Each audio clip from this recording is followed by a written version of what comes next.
Пятое открытое первенство по трофи-рейдам «Селегдар Трофи-2019» прошло в Алдане. В нем приняли участие драйверы из Амурской области и 5 районов Якутии. Соревнования прошли в 3 этапа, но самым зрелищным стал пробный заезд. Подробности расскажет Руслан Павлов.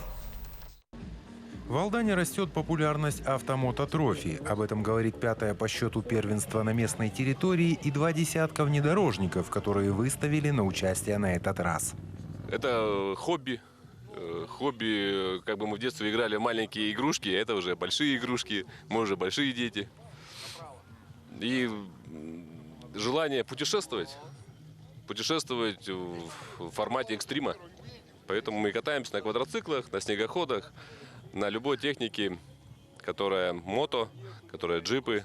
С каждым проведенным трофи приходит опыт и понимание, что и как делать. В этом году, помимо традиционного ориентирования по лесному бездорожью, организаторы устроили этап для зрителей по правилам международной внедорожной серии Rainforest Challenge, что, безусловно, привлекло болельщиков. Здесь у нас будет зрительская трасса, то есть не очень сложно, но именно показать возможности автомобилей для зрителей, потому что трофи у нас такой, формат, который его сложно увидеть в труднодоступных местах. И плюс в этом месте мы на следующий год хотим проводить официальный этап Rainforest Challenge. И мы как бы вот это место обкатываем. То есть мы видим, что оно очень перспективное, то есть здесь можно провести очень интересные соревнования. Вот. И у нас проба пера в этом году.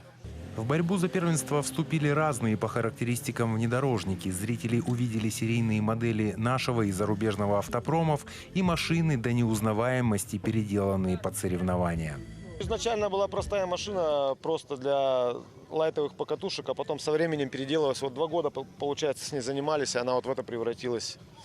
Постепенно пришла вот в такое состояние маленькое. Но это еще не конечное. С каждым годом, я думаю, мы ее доделаем. Неизвестно, к чему это придет, все это дело.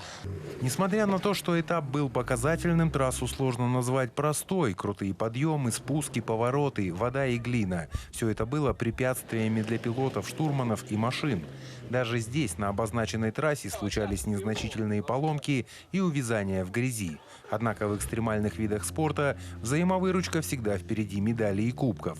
Поддержка есть и в тылу. Подруги и жены участников всегда рядом.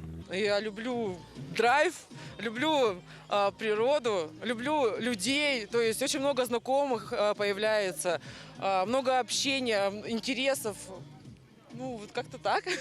По сумме 3 этапов в категориях эндуро, это квадроциклы, стандарт, спорт, победителями стали алданские экипажи. И лишь в категории прототипы 1-е место занял экипаж из Тынды. Кстати, их трофи-мобиль на базе Нивы всегда привлекает внимание не только зрителей, но и участников подобных соревнований.